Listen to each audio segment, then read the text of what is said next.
Halo,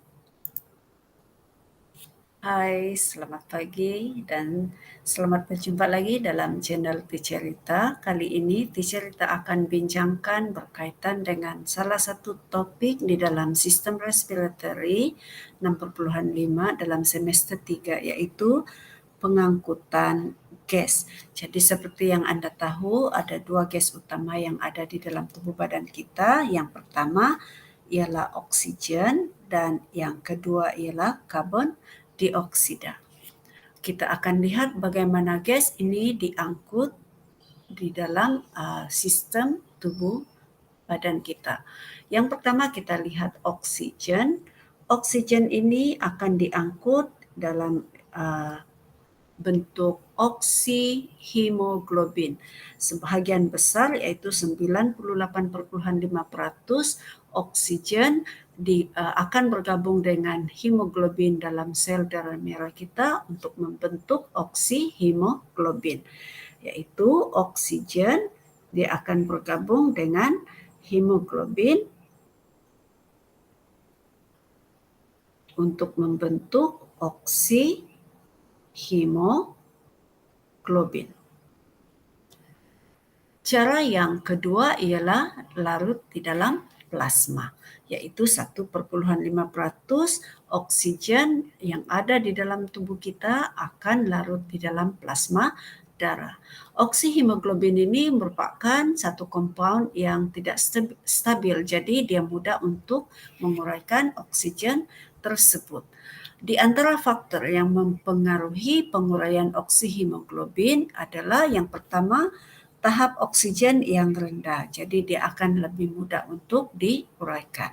Yang kedua ialah pH yang rendah, suhu yang tinggi, dan juga peningkatan karbon dioksida dan haba. Oke. Dan seterusnya kita lihat pengangkutan gas karbon dioksida. Pengangkutan gas karbon dioksida ini diangkut dalam 3 bentuk, yaitu melalui pelarutan di dalam ion bikarbonat. Sebahagian besarnya 70% dia akan larut dalam bentuk ion bikarbonat. Yang kedua, dia akan bergabung dengan sel darah merah untuk membentuk karbaminohemoglobin, yaitu 23% untuk diangkut keluar daripada tubuh badan kita. Dan yang ketiga ialah melalui pelarutan dalam plasma darah. Jadi ada 3 cara, melalui bikarbonat, karbaminohemoglobin, dan pelarutan dalam plasma darah. Kita cuba lihat contoh soalan.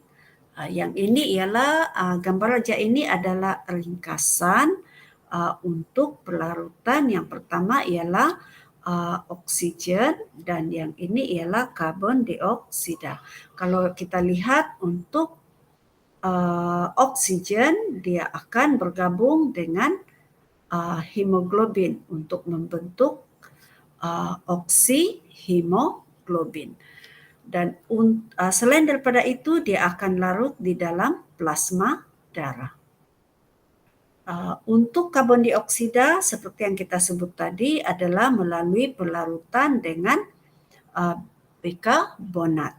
Dan yang kedua adalah melalui gabungan, dia akan bergabung dengan hemoglobin untuk membentuk karbaminohemoglobin. Dan yang ketiga ialah dia akan larut di dalam plasma darah. Oke, jadi oksigen diangkut dengan 2 cara, karbon dioksida diangkut dengan 3 cara. Oke, jom kita jawab soalan ini dulu. Manakah antara berikut merupakan komponen utama dalam sistem respiratory? Kalau lihat dalam pilihan jawapan ini, jawapan Anda ialah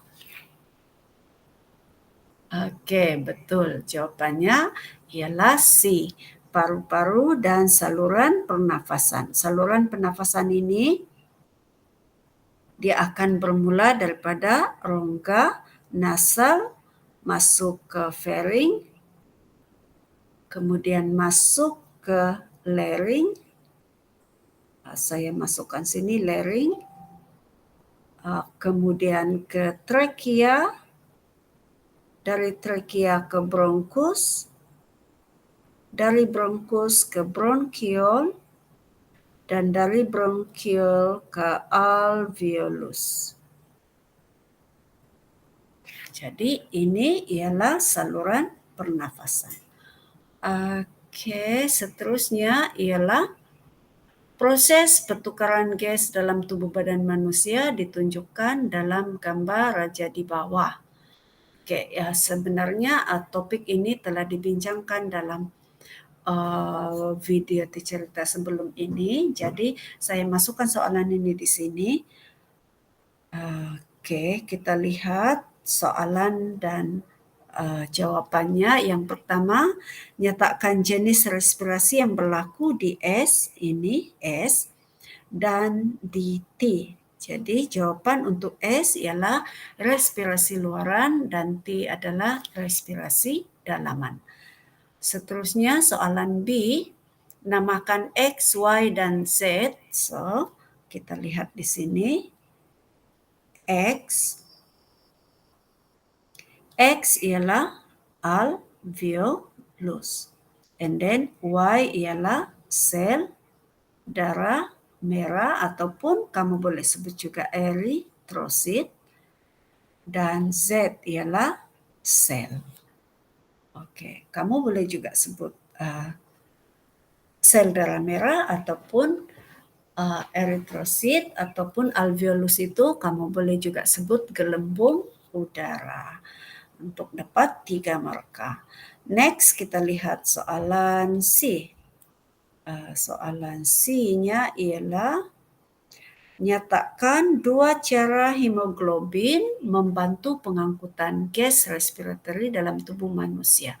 Oke, ini ialah dia tanya bagaimana hemoglobin itu mengangkut gas respiratory, yaitu gas respiratory ini sama ada oksigen ataupun karbon dioksida. Jadi hemoglobin, 2 cara itu ialah oksigen akan bergabung dengan hemoglobin untuk membentuk oksihemoglobin. Jadi yang ini oksigen dengan Hb dia akan bentuk oksihemoglobin. Cara yang kedua, hemoglobin akan karbon dioksida bergabung dengan hemoglobin untuk membentuk karbaminohemoglobin. So karbon dioksida dengan hemoglobin akan membentuk karbaminohemoglobin. Oke, jadi itu adalah 2 cara hemoglobin. Dia tanya hemoglobin ya. Seterusnya kita lihat 3 organ utama dalam sistem respirasi tubuh manusia. Dan proses pertukaran gas serta 2 cara hemoglobin berfungsi dalam tubuh. Oke, macam ada sedikit pengulangan soalan kan. So kita lihat yang pertama 3 organ utama, kamu boleh sebutlah di sana sama ada Anda sebut hidung, faring, larynx, bronkus, trakea, paru, alveolus ataupun mulut. Dan proses pertukaran itu kamu boleh tulis sebab alveolus 4 markah, maka kamu mesti ada 4 perihalan. Contoh di sini gas oksigen dari alveolus menyerap masuk ke kapilari darah. Yang kedua, karbon dioksida dari sel atau tisu meresap masuk ke alveolus. Kita kena gunakan istilah yang betul, yaitu istilah menyerap masuk. Oke, tekanan separa oksigen di alveolus lebih tinggi ataupun kamu boleh tulis juga tekanan separa oksigen rendah di kapilari darah. Dia mesti kontra ataupun bertentangan. Dan tekanan separa karbon dioksida di kapilari darah tinggi ataupun Anda boleh tulis tekanan separa karbon dioksida dalam alveolus itu lebih rendah. Oke, seterusnya kita lihat soalan proses ini proses sudah tadi, yang tisu pula kan, kita belum sebut tisu tadi. Proses respirasi di tisu yaitu gas oksigen dari kapilari darah masuk ke dalam tisu. Jadi ingat kalau di tisu dia akan berlaku daripada kapilari ke tisu ataupun sel. And then gas karbon dioksida dari sel itu akan masuk ke dalam kapilari darah. Kamu boleh sama ada sini oksigen masuk ke tisu. Ataupun kamu boleh tulis karbon dioksida dari sel atau tisu meresap masuk ke kapilari darah. Tekanan separa pula yaitu di kapilari darah tekanan separa oksigen adalah tinggi dan tekanan separa oksigen di tisu adalah rendah. Ataupun kamu kontra, kamu boleh kontrakan di sini tekanan separa karbon dioksida tinggi dan di sini pula adalah rendah. Oke.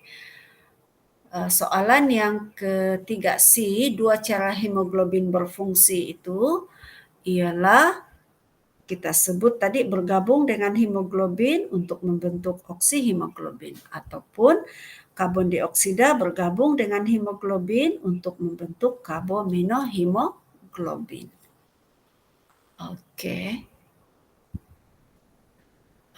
Isi padu paru-paru yang ini pula untuk mengetahui isi padu dan kapasiti paru-paru itu kita akan gunakan sejenis alat yang disebut sebagai spirometer.